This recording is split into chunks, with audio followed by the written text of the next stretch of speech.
더불어민주당 싱크탱크 민주연구원 측이 모병제를 점진적으로 추진해야 한다는 내용의 보고서를 내면서 모병제에 대한 찬반 논란이 뜨거워지고 있습니다. 시기상조다 이런 의견과 함께 점진적으로 도입해야 한다 입장이 엇갈리고 있습니다. 오늘 이 문제 자주국방네트워크의 이희루 사무국장님을 연결해서 알아보겠습니다. 국장님 안녕하십니까? 네, 안녕하십니까? 네, 민주연구원이 공식 견해가 아니라 한 연구원의 의견이다, 제안이다 이런 입장을 내놓고는 있습니다만은 벌써 이 공론화에 들어간 그런 분위기인데 이 모병제에 대해서는 일단 어떻게 보시는지요? 일단 이 모병제라는 굉장히 중요한 국방 정책을 지금 우리가 처한 국가안보 상황이라든가 대내의 여건을 고려하지 않고서 선거를 앞두고서 이런 이야기가 나왔다라는 점에 굉장히 좀 우려스러운 입장이고요. 네. 저는 일단 이 모병제 도입이 현재 상황에서는 대단히 시기상조다 이런 입장입니다. 시기상조다. 그러면 모병제와 징병제의 혼용 체제를 단계적으로 가는 것은 또 어떻게 보십니까? 모병제와 징병제를 혼용하는 방법도 지금 현재 러시아가 사용을 하고 있는데 네. 러시아가 지금 이런 그 제도를 도입한 이후의 어떤 사례를 보면은 병력 간의 위화감이라든가 병영 사고 같은 것이 굉장히 많이 발생하고 있거든요. 네. 최근에 이 문제 때문에 직접적으로 이 문제와 연관이 있다고 볼 수는 없지만 이러한 위화감 때문에 그 러시아 병영 내에서 그 총기 난사 사건이 최근에 발생했습니다. 네. 이런 좀 문제가 굉장히 많기 때문에 이 부분은 아직까지는 우리가 본격적으로 논의하기는 좀 어렵고 안보 환경이 많이 개선된 이후에 논의가 될 만한 부분입니다. 혼용제도 더 많은 논의가 필요하다 이런 입장으로 이해를 하겠습니다. 자, 이 청취자분들의 이해를 돕기 위해서 징병제와 모병제의 차이를 좀 설명해 주시겠습니까?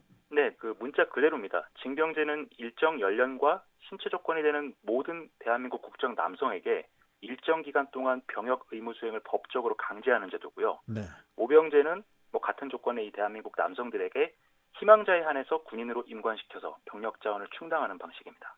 제가 보기에는 징병제는 이제 법으로 그리고 모병제는 돈이 또 연관된 이런 제도의 차이. 간단하게 이렇게도 해석이 가능한데. 그런데 이 모병제 논의가 이번이 처음은 아니지 않습니까? 그동안 여러 정부에서 그리고 진보 보수를 막론하고 검토해 본 사안인데 이렇게 번번이 논의가 중단되어 온 이유는 뭐라고 봅니까? 네, 말씀하신 대로 이 모병제라는 것은 진보와 보수를 막론하고 모든 정당에서 항상 선거를 앞두고 나왔습니다. 선거를 앞두고 사실 항상 좀 많이 불가능한데 네. 20대 남성들 그리고 이제 20대 남성들 입대를 앞둔 군 부모들의 표를 얻기 위한 저는 일종의 안보 포퓰리즘이다 이렇게 감히 말씀드릴 수 있는데요. 네. 사실 이 모병제 논의가 나왔을 때 항상 구체적으로 공론화가 되면서 전문가 집단이 많이 이제 토의를 하고 이것을 도입했을 경우에 어떤 문제가 발생할 것인가 이렇게 논의를 많이 해보면 결과적으로는 불가능하다라는 결론들이 나오거든요. 네. 그래서 항상 유야무야됐던 겁니다. 결과적으로는 불가능하다. 그 원인이 뭘까요? 국가 재정 문제입니까? 아니면 사회적 논란 등 국민 정서의 문제입니까? 여러 가지 문제가 있을 수 있는데요. 네. 우리가 직접적으로 와닿게 두 가지로 나눠서 생각을 하자면 첫 번째는 재정적인 문제입니다. 이 모병제를 도입했을 때 과연 여기에 들어가는 돈을 우리가 감당할 수 있을 것인가? 네. 여기서 했을 때 대부분 노라는 대답이 나오고요. 두 번째로는 이 모병제를 했을 때 2017년에 한국국방연구원에서 수행했던 그 모병제 관련 연구가 있는데 네. 각국의 GDP 대비 국방 예산, 정부 예산 대비 국방 예산, 그리고 이제 모병 병력 비율 이런 것들을 종합적으로 분석한 보고서인데요. 네. 이 보고서에서 보면 우리가 모병제를 도입했을 때 실제로 우리의 경제 수준에서 유지 가능한 병력의 상한선이 한 20만 명 정도로 나옵니다. 네. 즉 현재보다 엄청나게 많이 줄어드는데 네. 문제는 이렇게 많이 병력이 줄어들었을 경우에 우리 지금 북한의 핵 문제도 아직 해결이 되지 않았고 중국과 러시아, 그다음 미국과 일본 이렇게 갈라져서 으르렁대고 있는 안보 상황이 굉장히 위중한 상황인데 네. 이 위중한 안보 상황에서 20만 명의 병력 가지고 대응이 가능할 것이냐 이런 안보적인 문제도 있기 때문에 현재로서는 이 모병제 논의가 매우 부적절하다 이렇게 말씀드리는 것입니다. 비용 문제 그리고 국민 정서의 문제 여기에 안보 불안의 문제까지 이렇게 복합적으로 얽혀 있다 이런 얘기신데 지금 모병제를 할 경우에 엄청난 막대한 국가 재정이 추가 소요된다는데 대개 얼마 정도를 예상할 수 있습니까? 많은 분들이 굉장히 약간 좀 뜬구름 잡듯이 뭉뚱그려서 비용을 말씀을 하시는데 네. 제가 매우 디테일하게 설명을 해드리겠습니다. 네. 지금 현재 우리 그 병력 구조를 보면 장교가 한 7만 5천 명 정도, 그러니까 전체 병력 대비 퍼센테이지로 따지면 한 13%가 좀 안 되는데 네. 이 사람들한테 한 4조 3천억 정도의 비용이 들어갑니다. 네. 그리고 부사관이 전체의 한 22% 정도 되는데 이 사람들에게 들어가는 돈이 5조 4,800억 정도입니다. 네. 그렇다면 이제 병사가 제일 많은데 음. 병사는 이 부사관 계급의 거의 한 3배 정도 되는 한 39만 명 정도 되거든요. 네. 근데 이 39만 명을 유지하는데 장교나 부사관보다 훨씬 적은 1조 7천억 정도의 예산밖에 안 들어갑니다. 네. 그런데 이것을 만약에 지금 현재 얼마 전에 홍남기 부총리가 이제 여기서 8만 명 정도를 줄이겠다고 했는데 네. 그러면 병사 계급을 30만 명 정도에 맞추고 이 사람들을 직업군이란 다음에 최저임금, 올해 기준으로 최저임금을 적용하면은 당장 들어가는 인건비가 한 6조 3천억 정도 나옵니다. 네. 현재 기준으로 4배가 뛰는데요. 최근 뭐 월급 200만 원 이야기가 나오고 있고 여권 일부에서는 뭐 월급 300만 원 이야기가 나오고 있는데 네. 300만 원이라는 인건비에 맞췄을 경우에 직접적인 병 인건비만 매년 11조가 들어갑니다. 네. 그러면은 앞서 말씀드렸던 그 간부들, 장교와 부사관의 인건비와 이 병사의 인건비를 합치면 매년 군인 인건비만 21조 원에서 22조 원이 들어가고 네. 지금보다 2배 이상 되는 건데 도대체 이 비용을 어디서 충당할 것인가? 이 부분에 대한 논의는 뭐 아직 이루어지지 않고 있는 것 같습니다. 그런데 민주연구원의 그 제안서를 보면은 그동안 이 군 입대로 인한 사회적 갈등 비용, 기회 비용을 줄일 수가 있고 그리고 일반 병사들의 숫자를 줄이기 때문에 여기에서 또 경제적으로 국가적 재정으로 보면 이득이 생긴다. 그래서 모병제 비용을 상쇄할 수 있다. 이런 의견인데 이게 좀 합리적이지 않습니까? 제가 이 디테일한 액수 부분을 말씀드렸는데 지금 현재 병사들을 줄여서 거기서 얻을 수 있는 그 절감할 수 있는 그 비용 아까 말씀드렸듯이 1조 7천억 내에서 발생하는 기껏해야 몇 천억 정도밖에 안 되는 비용이기 때문에 네. 실질적으로는 의미가 없고요. 그렇습니까? 그리고 이제 이 모병제를 도입을 했을 경우에 그 병력의 질적인 하락 이 문제가 심각하게 발생할 수 있는데 이 부분에 대해서는 그 민주연구원에서는 생각을 안 한 것 같습니다. 민주연구원은 오히려 거꾸로 질적 하락이 아니라 정예 군대를 만들기 위해서 첨단 군 장비를 이용을 확대하기 위해서는 오히려 모병제가 필요하다는 내용인데. 그런 어떤가요? 논의가 정확히 9년 전에 독일에서 있었습니다. 네. 그런데 그 독일이 지금 모병제를 도입한 모범 사례 국가라고 이야기를 하는데 현재 와서 독일이 지금 징병제로 다시 전환하는 방법을 검토를 하고 있습니다. 그렇습니까? 그리고 유럽 국가들 중에 노르웨이나 스웨덴, 오스트리아, 불가리아, 터키 이런 나라들이 모병제를 하려고 했다가 취소했거나 징병제를 지금 다시 도입하고 있는데요. 왜 이런 현상이 발생하냐면 독일이 2011년에 모병제로 전환하고 나서 병력을 이렇게 막 뽑았는데 모병을 했는데 평균 충원율이 60에서 70%밖에 안 나왔습니다. 네. 안 온다는 얘기죠. 근데 독일 같은 경우에는 최하위 계급 병사의 최하위 계급에게 연봉으로 4천만 원 정도를 주거든요. 네. 그런데도 불구하고 병사들이 오지 않습니다. 그렇습니다. 왜냐하면 이 군대라는 곳은 기본적으로 자유를 박탈당한 집단이기 때문에 네. 인간이라는 게 자유를 굉장히 좋아하지 않습니까? 네. 그러다 보니까 안 오는 겁니다. 그래서 지금 독일군의 상황을 보면 독일이 작년부터는 독일 시민권자가 아니라 EU, 즉 유럽연합 시민권을 가진 사람들 지금 받아들이고 있는데 네.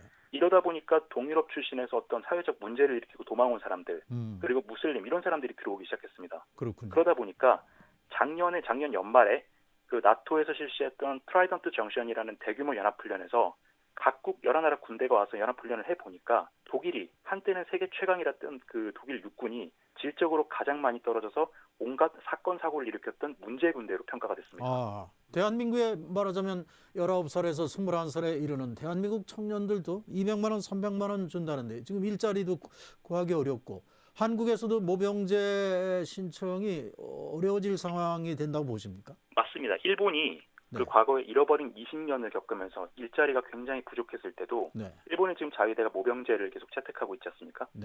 자위대는 항상 병력이 부족해서 자위대 모든 부대, 육군의 각 여단이나 사단급 병력 충원율이 70%를 넘었던 적이 없습니다.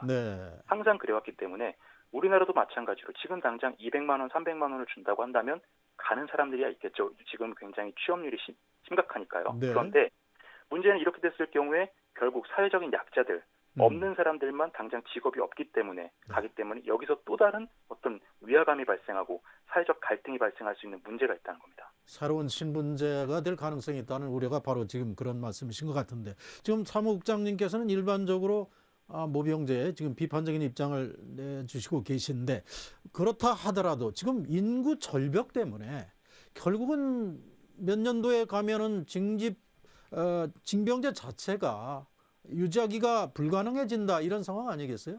이걸 어떻게 예. 해결해야 됩니까, 그러면? 근데 인구 절벽 문제를 들고 나온 분들에게 제가 좀 되려 묻고 싶은 것이 있는데요. 네.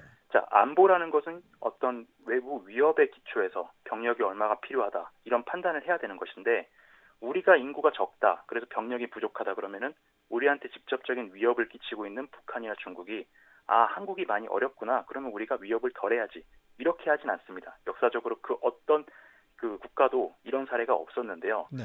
결국에는 지금 우리가 병력이 부족하다고 하면은 징병제로 뽑을 수 있는 인원이 부족해진다는 것은 결국 모병제 안에서도 그 뽑을 수 있는 병력, 그리고 그 데려올 수 있는 병력이 더 줄어든다는 얘기거든요. 네. 결국에는 징병제는 지금 강제로 데려와서 지금 이 필요한 병력 숫자를 맞추고 있는 것인데 네. 모병제로 했을 경우에 다른 선진국들의 사례로 봤을 때는 평균적으로 충원율이 70%를 넘지 못하기 때문에 네. 우리 군의 기초적인 어떤 병력 구성 자체가 무너질 수 있는 우려가 있다는 겁니다. 그러면 언제까지 기다려야 되고 어떤 제도로 개선을 해야 그러면 앞으로 이런 인구 절벽이라든가 여기에 대비할 수 있겠습니까? 군에서 이와 관련해서 굉장히 많은 연구를 진행을 했고 네. 저 역시 이제 그 연구 프로젝트의 연구원으로서 굉장히 많이 참여를 했었는데요. 네. 저는 가장 모범적인 사례가 이스라엘을 벤치마킹하는 것이다, 이렇게 보고 있습니다. 어떤 사례죠? 네. 이스라엘 같은 경우에는 그 현역이 약간 보조적인 역할을 하고 예비군이 전쟁 수행의 어떤 주력을 수행을 하는데요.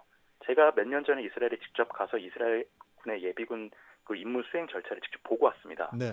우리나라 같은 경우에도 지금 예비군 정예화라는 이야기가 굉장히 많이 나오고 있는데 우리나라가 예비군, 동원 전력 분야에 투자하는 전체 국방 예산 대비 예산이 1%가 안 되거든요. 네. 그러면은 이 동원 전력 그리고 예비 전력에 대한 예산을 늘려서 예비군을 정예화시키면 이 예비군을 가지고서 현역의 병력 부족 문제를 해결할 수가 있는데 이것에 대한 논의는 본격적으로 하지 않고 지금 당장 선거 때 이게 표가 된다라고 하니까 모병제를 하겠다, 그다음에 그 의무 복무 기간을 줄여주겠다, 이런 이야기가 나오고 있으니까 뭔가 좀 주객이 전도된 것 같습니다. 지금 정당별로도 입장이 엇갈리고 있습니다. 민주당은 민주당의 공식 입장이 아니다는 입장이 있고요.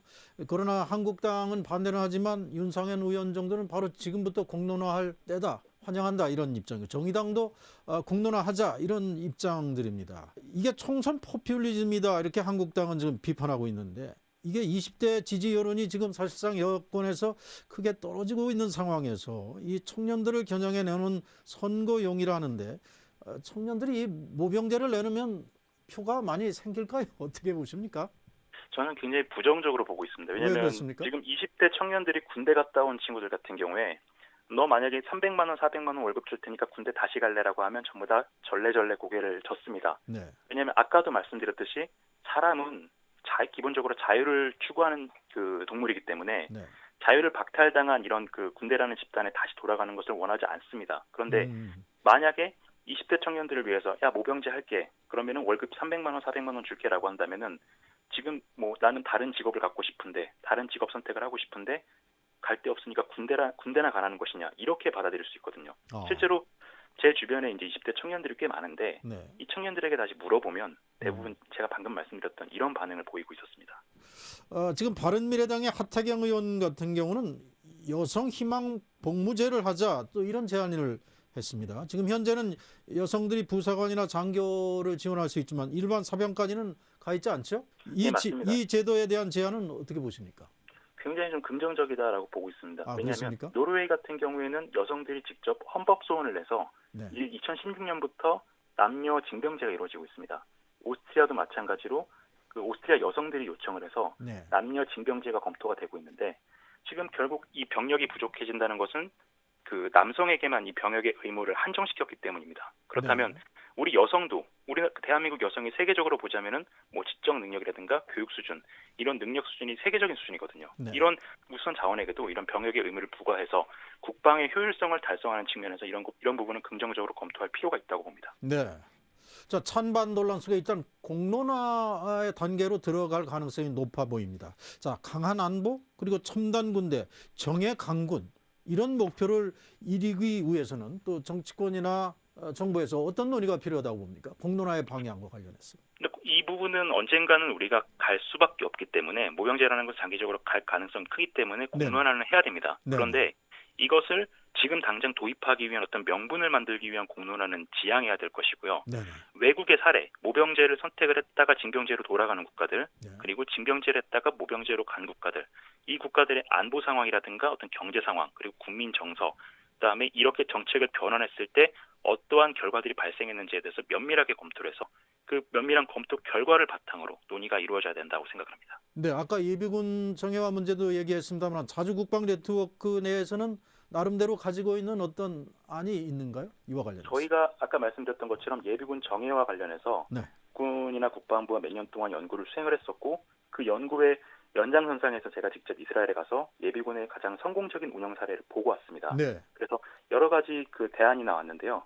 예비군을 정예화했을 경우에 굳이 이렇게 그 병력이 부족해서 그 복무 기간을 억지로 감축 문제가 논란이 되게 하거나 혹은 모병제 이야기가 나오지 않아도 되기 때문에 이번에 지금 민주연구원에서 이야기가 나온 것도 징병 가용 자원이 줄어들었기 때문이다라고 하지 않습니까? 그렇습니다. 그렇다면 이 징병 가용 자원이 부족해서 발생한 문제를 모병제라는 불안정한 제도를 통해서 해결하려고 하지 말고 지금 현재 우리가 운영하고 있는 예비군 제도 이거를 개선 발전해서 그 해결하는 방법을 모색해야 될 때입니다. 근데 국장님, 예비군들 사실 군복만 입히면은 또 다른 뭐 짓을 많이 한다 이런 비판들이 있는데 과연 예비군이 정예화 할 수 있는 대상이라고 보시는지요?